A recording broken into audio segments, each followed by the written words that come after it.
दुलाब ड्रामे में एक वॾो बदलाव थियण वारो आहे। जी हाँ दोस्तों, जीअं हाणे दुलाब जा बक़ाया एपिसोड अचण वारा आहिनि, उन्हनि जी हिकु वॾी ख़बर तव्हां सां शेयर कंदो हलां।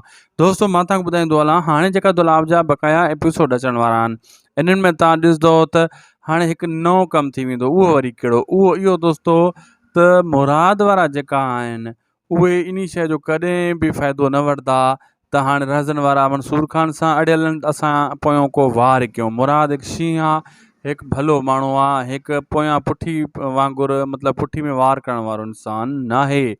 शाहनवाज़ खान ईअं कंदो। शाहनवाज़ खान जहिड़े खे मचाइण जे लाइ मुराद वारनि ॾे बि फेंगा उछलाईंदो, मंसूर खान ॾांहुं बि, जीअं रहज़न वारा को न को थी नुक़सानु करे विझनि।